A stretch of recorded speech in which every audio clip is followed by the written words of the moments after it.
credits for this video goes to Kate Emerald on YouTube.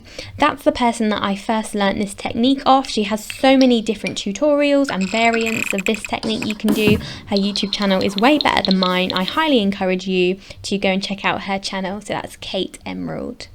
Okay, so the first thing I've done here is I've just drawn a bog standard square room.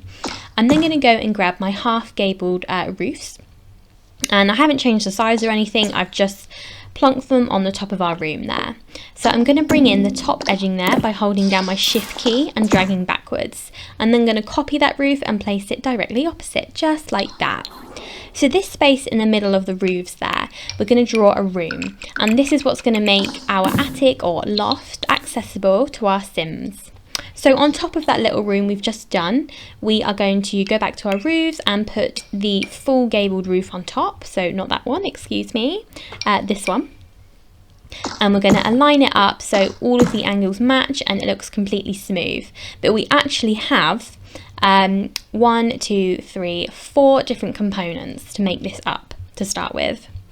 So what we're going to do next is we are going to move it to the other side of the room just by copying everything. So we're not redrawing any roofs, we're not drawing any new roofs, we're just moving it all across by using the copying tool, which is those 2 little squares that you can see there. Okay, so just moving it all over and across.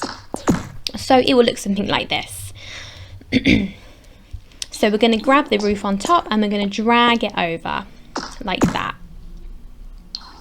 So we're going to have this space down below here. So we're going to copy one of the side roofs there. We're just going to copy it. And we're going to reduce that down to 1 square wide like this. We're going to bring in the side edges. So we're just going to make it look all nice and neat. And then we will move that back up and it should all match up with the roofs we've already placed.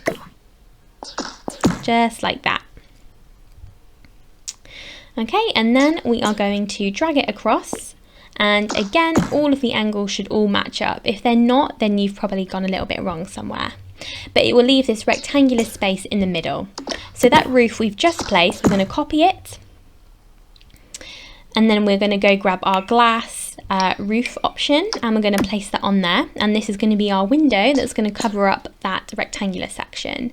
So we're going to bring the edging up just slightly. I'm going to hold down my shift key and click and drag on those arrows there, and then I'm going to move it up to the exact same spot we've just placed that previous roof.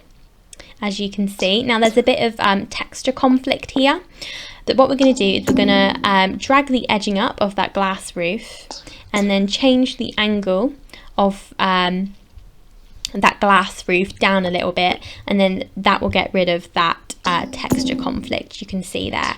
We'll just hold down shift, drag up the bottom edging just like that, and there you go, and then you can't see any evidence that there's a double roof. So I'm just going to close that little gap there. You can see again by holding down shift and dragging up the edging arrow on the roof there. And there you go. So that's what it looks like on the inside. You can see it's kind of starting to take shape now. So you see where we drew those rooms at the beginning? So that's what's going to be our access point for our Sims to get into the attic. So I'll show you again on the other side what we just did. So we'll grab this roof, we're going to copy it, we're going to reduce it down to 1 square wide and take the side edging in so it's all nice and neat. And then we're going to place it up there like so. We're going to drag it across, copy that, and then put the glass roof on it.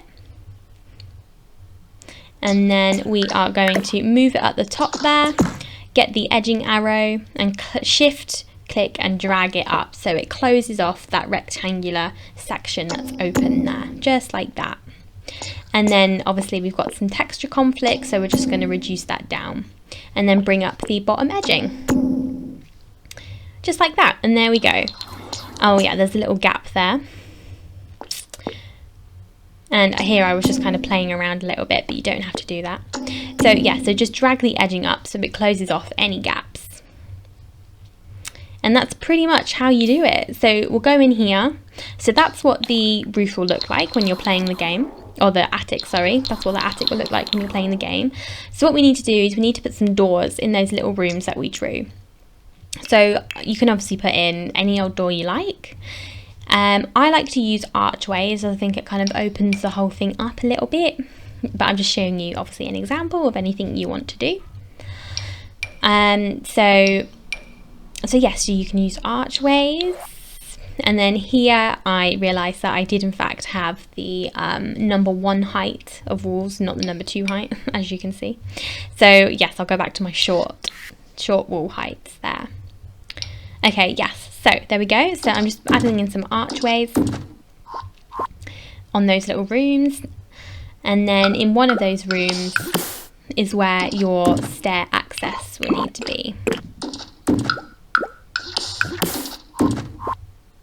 Just like that.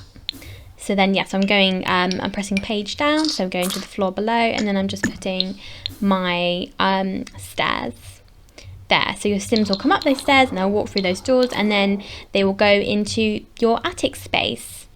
And as you can see, I think it looks really, really nice. And this does protect your Sims from the weather, so there won't be any rain or snow or anything like that coming into the room, although the game doesn't fully recognise the attic space being a closed off room, so you just need to bear that in mind, but it's all still completely playable.